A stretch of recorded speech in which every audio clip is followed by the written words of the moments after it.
Hello mayam, ngasisu mayamgi kanaraba wahi khara puduna lakchari ngasigi mangasuba saruk asigi kogi ariba mitelongi wahanthok habadi artha tara adu mathang naw naina hajarake ahanbada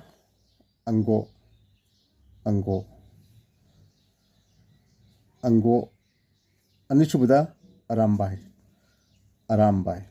arambai habai waisi hajiki matamda yamkana sizinaripa wahi amani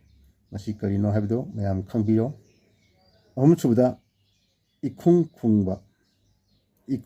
khungba marisubada uruk mangasubada oyet takpiba mi taruksubada kachak hauba taresubada kauba manong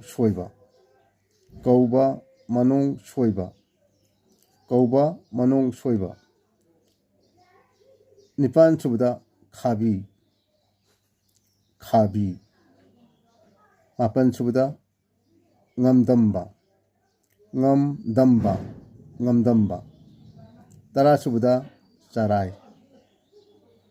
charai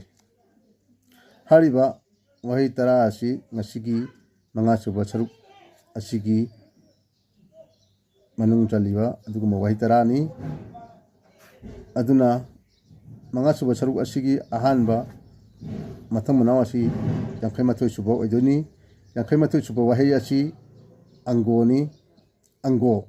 ango habdi ekona pikliba angangche ningai ga tawriba mama mapada achapot leibiyo adu leibiyo ada leibiyo kaina hariba adugumba angangdo achapona lining oiba adugumba ningai tawjariba angangsingdo madubo kana ango haina khangnai ani yankhai ga nithoi subada arambai habasi hajiki mtanda yam toina sizinariba wahi am khangni aduna arambai habasi karino habdo mayam taminasi arambai habadi akogi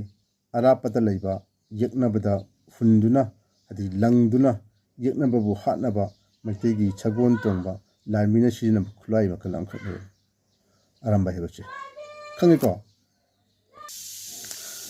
aduna aramba hebase mayam khangjen biro arapata leiba yeknabada koina hunduna adi langduna yeknababu hatnaba maitegi chagon tongba lamina sijina khulai makal amani aramba hebase mathang yankhai ga humdoi subada ikhung khungba habadi haningdaba matau kogi khanpham khangdana kogi phakchinbado ado ikhung khungba kawe haningdaba matau utbado madubuni ekona ikhung khungba hana khangai mathang yankhai gi mari subada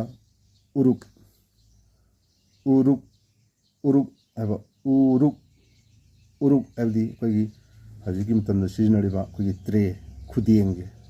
khudengse koina alamanchuna uruk haina khangnarami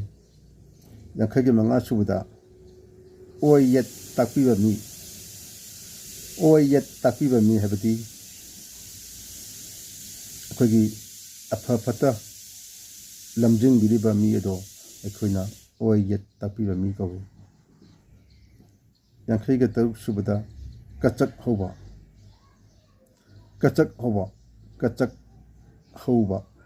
hauba habadi akoina yamna sauba angry oibasi yamna kanna saubaje ekta takatana mathi phungtokai magi takatana sauba yam kanna saubado akoina kachak hauba haina khangnai yankhai ga taruk subada